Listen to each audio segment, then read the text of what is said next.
আসসালামু আলাইকুম, সবাই কেমন আছেন? তো আজকের ওয়েদারটা খুবই সুন্দর ছিল, সাথে ঝুমঝুম বৃষ্টি হচ্ছিল। তো আমার প্রতিদিনের যে কাজ শেয়ার করব।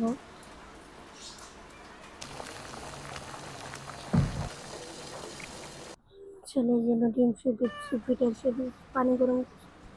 ভাবলাম ওর জন্য আজকে খিচুড়ি রান্না করি, সবজি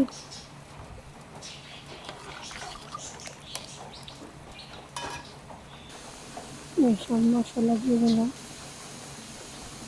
এখন গোটা দেবো। খিচুড়িটা কত সুন্দর হয়েছে।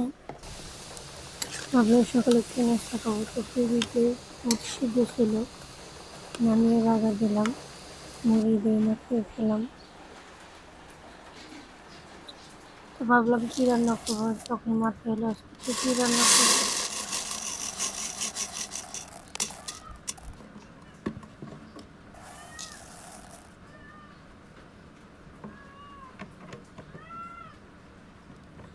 তো ডাল করা অল্প ছিল, তার জন্য ফুটাই দিলাম, কারণ যেহেতু বাইরে বৃষ্টি পড়তেছে যেতে পারবো না।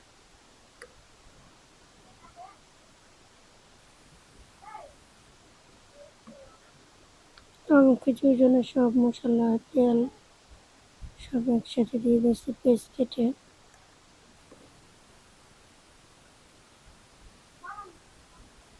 শুটকির ভর্তা বানাবো, যা যা ভর্তা বানাবো সব কিছু কেটে রাখছি।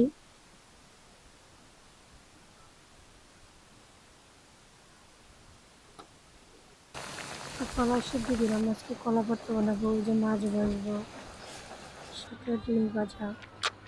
তো আমি খিচুড়িটা বসিয়ে দেবো। মশলা করতে হলে চালটা দিয়ে দেবো।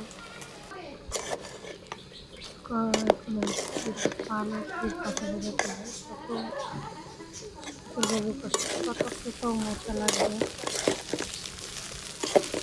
এখানে ভালোভাবে কষে নিলাম। এখানে আমি মাছের মশলাটা মেখে রাখছিলাম, তো মাছটা ভেজে নিয়েছি। মাছ ভেজে এখন আমি শুরু পানিটা দিয়ে দিলাম। এই যে আমি ডিম ভাজি, সাথে মাছ ভাজা, শুটকি ভর্তা, কলা ভর্তা, এখানে দেখুন প্রচুর পানি দিতেছি, তো আঁচটা কমিয়ে দিলাম। আঁচটা কমিয়ে দিয়ে এসে দেখি খিচুড়িটা ঝরঝরে সুন্দর হয়েছে।